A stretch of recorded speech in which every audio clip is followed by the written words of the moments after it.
প্রিয় দর্শক, প্রীতি ও শুভেচ্ছা নিবেন।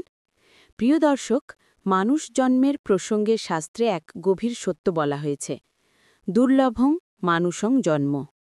অসংখ্য জন্মান্তরের সুকর্মের ফলস্বরূপই এই মানুষ জন্ম লাভ করা যায়। এ জন্ম অন্য সব জীবজন্তুর জন্মের মতো নয়, এটি বিশেষ কারণেই মহামূল্যবান। মানুষই একমাত্র সত্তা যে আত্মজ্ঞান অর্জন করতে পারে, শাস্ত্র অধ্যয়ন করতে পারে, ভক্তি ও সাধনার পথে চলতে পারে এবং মুক্তি বা মোক্ষ লাভ করতে পারে।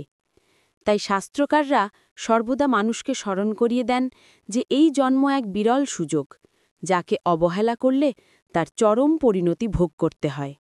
শুধু মানুষ জন্মই যথেষ্ট নয়, দেহটিও সুস্থ ও শক্তিশালী হওয়া চাই, কারণ দেহই আমাদের সাধনা, অধ্যয়ন, কর্ম ও ভক্তির বাহন। দুর্বল, অক্ষম বা অসুস্থ দেহ সাধনার পথে এক বড় বাধা হয়ে দাঁড়ায়। তাই শক্তিশালী সুস্থ দেহ পাওয়া এক বিশেষ সৌভাগ্য। তার সঙ্গে যদি বেদান্তে পাণ্ডিত্য অর্জনের মতো আরেকটি মহারত্ন লাভ করা যায়, তবে বলা চলে মুক্তির পথ প্রায় উন্মুক্ত হয়ে গেছে। কারণ বেদ মানুষের জন্য কর্মপথ নির্ধারণ করে, আর বেদান্ত আত্মার প্রকৃত পরিচয় করিয়ে দেয়। বেদান্ত বলে, এই দেহ ক্ষণস্থায়ী, সংসারের ভোগ সাময়িক, কিন্তু আত্মা চিরন্তন, অমর ও আনন্দস্বরূপ। তাই যিনি বেদান্তে পাণ্ডিত্য অর্জন করেন, তার কাছে সত্য মিথ্যার পার্থক্য স্পষ্ট হয়ে ওঠে। অথচ আশ্চর্যের বিষয়, এমন বহু মানুষ আছেন যাদের হাতে এই ৩ মহারত্ন থাকা সত্ত্বেও তারা মুক্তির সাধনা করেন না। তারা মানুষের অমূল্য জন্ম, সুস্থ দেহ ও শাস্ত্রজ্ঞতা কেবল সংসার ভোগ, ধনসম্পদ আহরণ, যশলাভ বা অস্থায়ী সুখভোগের জন্য ব্যয় করেন। শাস্ত্র তাই তাদের বলেছেন আত্মঘাতী। এখানে আত্মঘাতী বলতে দেহকে হত্যা করা নয়, বরং আত্মাকে তার প্রকৃত মুক্তির পথ থেকে সরিয়ে দেওয়া বোঝানো হয়েছে। আত্মা চিরন্তন, কিন্তু মানুষের হাতে যখন মুক্তির সুযোগ এসেছে, তখন যদি সে সেই সুযোগকে অবহেলা করে ক্ষণস্থায়ী বস্তুতে আসক্ত হয়, তবে সে নিজেরই সর্বনাশ ডেকে আনে। যেমন কেউ যদি মহারত্ন ফেলে দিয়ে মাটির খেলনা আঁকড়ে ধরে, তবে সে নির্বোধ। তেমনি মুক্তির অমূল্য সুযোগকে ফেলে দিয়ে যে সংসারী ভোগে মগ্ন হয়, সে প্রকৃত আত্মঘাতী। সংসারের ধন সম্পদ, যৌবন, সৌন্দর্য, ভোগবিলাস সবই ক্ষণস্থায়ী। মৃত্যুর পর এগুলোর কোনো অস্তিত্ব থাকে না। অথচ মানুষ ভুলে যায় এই সত্য।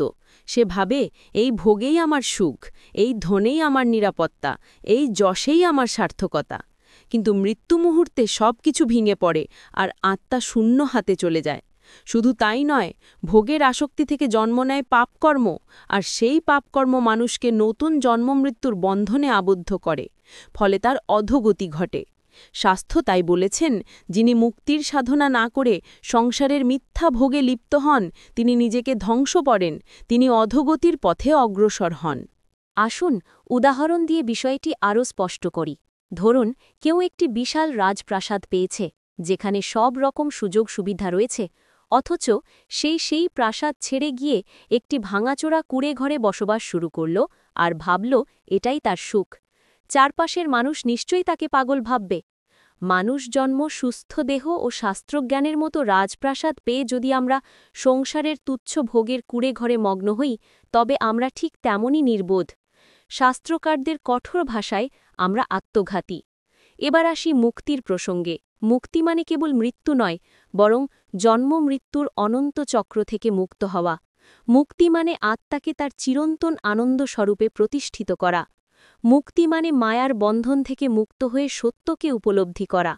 শাস্ত্রের ভাষায় মোক্ষার্থমেবহি জন্ম মানবস্য। মানুষ জন্ম কেবল মুক্তির জন্য। সংসারের ধন সম্পদ, যশ, ভোগ এসব সাময়িক, মৃত্যুর পর এগুলোর কোনো মূল্য নেই, কিন্তু মুক্তি একমাত্র চিরন্তন অর্জন। তাহলে কেন মানুষ মুক্তির সাধনা করে না? কারণ মায়ার প্রভাবেই মানুষ মিথ্যা বস্তু আঁকড়ে ধরে। ভোগের আসক্তি তাকে ভুলিয়ে দেয় তার প্রকৃত সত্তা। ধনসম্পদ, যৌবন, যশ, ভোগবিলাস এসবকে সে চিরস্থায়ী ভেবে বসে। কিন্তু শাস্ত্র বারবার সতর্ক করেছে, এসব ক্ষণস্থায়ী। এগুলো আঁকড়ে ধরলে অধোগতি ছাড়া কিছু মেলে না। মুক্তির সাধনা ছাড়া মানুষ কোনোদিন সত্যিকারের সুখ পেতে পারে না। তাই গুরুর আশ্রয় নেওয়া, শাস্ত্র অধ্যয়ন করা, ভক্তি, জপ, ধ্যান, সৎকর্মে নিজেকে নিয়োজিত করা এইগুলোই মানুষের করণীয়। এখনকার যুগেও এই শিক্ষার তাৎপর্য অপরিসীম। আজ আমরা শিক্ষিত, প্রযুক্তিতে উন্নত, বিজ্ঞানে সমৃদ্ধ, অথচ আত্মজ্ঞানহীন। আমরা ডিগ্রি অর্জন করি, চাকরি করি, ধনসম্পদ আহরণ করি, শরীর গঠন করি, কিন্তু আত্মার কথা ভুলে যাই। আমরা জ্ঞান ব্যবহার করি ভোগের জন্য, মুক্তির জন্য নয়। ফলে সমাজে দুঃখ, অশান্তি, হতাশা বাড়ছে। মানুষ শান্তি খুঁজে পাচ্ছে না। অথচ প্রকৃত শান্তি কেবল মুক্তির সাধনায়। অতএব মানুষের সামনে যখন এই ৩ মহারত্ন এসেছে, মানুষ জন্ম, সুস্থ দেহ ও শাস্ত্রজ্ঞতা, তখন একমাত্র করণীয় হল মুক্তির সাধনা। গুরুর আশ্রয় গ্রহণ করে শাস্ত্র অধ্যয়ন করা, সত্য ও মিথ্যার পার্থক্য বোঝা, ভক্তি, ধ্যান ও সৎকর্মে প্রবৃত্ত হওয়া, এই হল জীবনের সঠিক পথ। অন্যথায় মানুষ নিজের বিরল সুযোগ নষ্ট করে আত্মঘাতী হয়ে ওঠে। উপসংহারে বলা যায়, মানুষ জন্ম এক বিরল প্রাপ্তি, তার সঙ্গে সুস্থ দেহ ও শাস্ত্রজ্ঞতা এ জীবনের সর্বশ্রেষ্ঠ সৌভাগ্য। কিন্তু এগুলো বৃথা যদি মুক্তির জন্য ব্যবহার না হয়। যে মুক্তিকে অবহেলা করে সংসারী ভোগে নিমগ্ন থাকে, সেই নিজের আত্মাকে হত্যা করে, সে আত্মঘাতী। তাই আমাদের কর্তব্য এই বিরল সুযোগকে কাজে লাগানো, সংসারের ক্ষণস্থায়ী আসক্তি ছেড়ে আত্মাকে তার চিরন্তন আনন্দস্বরূপে প্রতিষ্ঠিত করা। এটাই মানুষের জীবনের প্রকৃত সার্থকতা। অন্যথায় মুক্তির অমূল্য সুযোগ হারিয়ে মানুষ সত্যিই আত্মঘাতীর মতো নিজের সর্বনাশ ডেকে আনে।